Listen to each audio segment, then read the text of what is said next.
Hi everyone, I'm back tuning in. I'm just here to go off my last video that me and my best friend had did about my move to Atlanta. I just want to pretty much go in depth of what I had to do. Like I said, I had quit my job, didn't really have a plan to move here, but I felt like I said that opportunity had presented itself, and so I went for it, and that was the best move. Now, of course, I didn't have a lot of money when I moved here, so in the meantime, in between time, I had to do Uber, I did DoorDash, I did Uber, I did Lyft, and I was making good money. I was telling myself that I at least wanted to make at least $100 a day, working pretty much 5 to 7 days out the week. So that went well for me. Then I come into a small restaurant and I asked if they were hiring, and they hired me on the spot. I made, before the whole coronavirus situation, I was making really good money. I was making good money in tips. I didn't think servers made that amount, but that was enough money to get me ahead to where I needed to be. So yeah, that, and what else I wanted to talk to you all about. If you want to do something, I feel like all you have to do is put your mind to it and understand that you have to put in your mind, like, okay, I'm gonna make this happen some type of way, with or without money. I feel like once I took that leap of faith from quitting my job, because a lot of people can't quit their job, but I did. I was tired. I was exhausted. My job wasn't pouring into me it just wasn't helping me at all. I felt like I deserved more, so I did what I had to do. Like I said, I had money saved up for rent, certain expenses, and I took off from there. Once you start jumping and taking the leap of faith, you'll want to keep doing it. You'll be addicted to just going off of faith, and knowing that God is going to have your back and God is going to catch you. And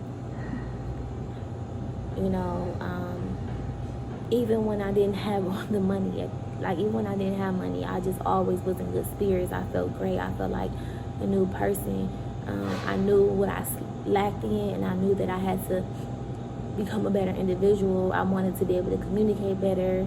I wanted to be able to express myself better. And it's not easy to reflect and evaluate yourself, but once you start being able to self-reflect, you see things around you changing. You see the people that you attract start to change as well. No, I'm not, a perfect individual. I have a lot of flaws, but I'm willing to work on those, and I'm willing to become better and better each and every day. And this is just like the first step, being able to communicate, being able to record myself, and be a little bit more open. So yeah,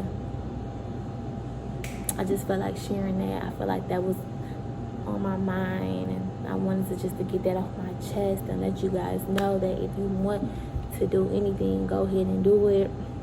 Some things might have to be put on hold. I've been in school for a few years. I would say I've graduated my 7th year of being in college.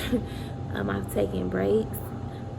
Life hits you, especially when you have your own, bills to pay. You're doing everything on your own. No, I'm not ashamed. It's nothing to be embarrassed about. As long as you continue to keep pushing and moving and making sure that you finish what you start. I never was really an advocate on that, but now I am. Finish what you started. Finish what you start. I'm going to keep pushing. Greatness is ahead of a lot of us. It's 2020. The coronavirus, yeah, it probably pushed some things back, but maybe it's for a reason. Who knows?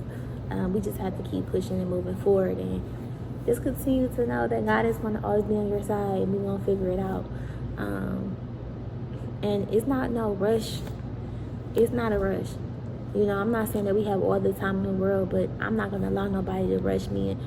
If my mind is made up, it's made up. I'm not going to allow no one to rush me in my process and in my journey, because everybody has a story to tell.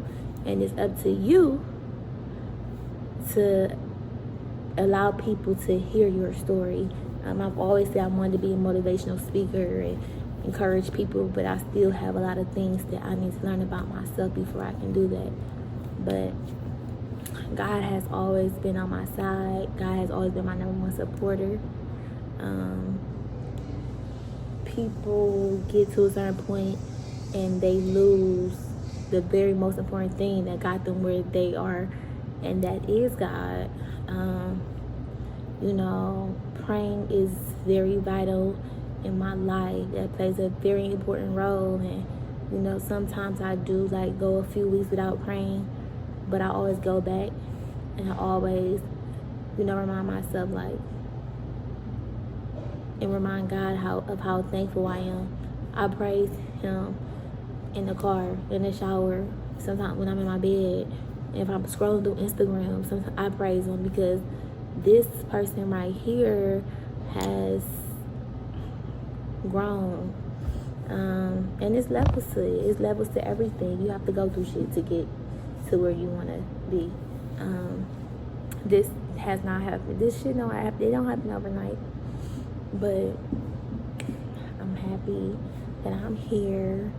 I'm happy mentally, physically, emotionally, and spiritually. And I just want to tell everybody, continue to push, continue to move forward. I don't know what you believe in. You know, everybody believes in something different, and that's great as long as you believe in something. Just continue to push, continue, and don't settle. That's another thing. Do not settle in life. Don't settle. I mean, just keep working towards it. Even whatever you want to work towards, whatever you're working towards, just keep working towards it, even if it's little by little. Like, it's like I said, it's not no rush. But don't settle in your relationships, your friendships, jobs,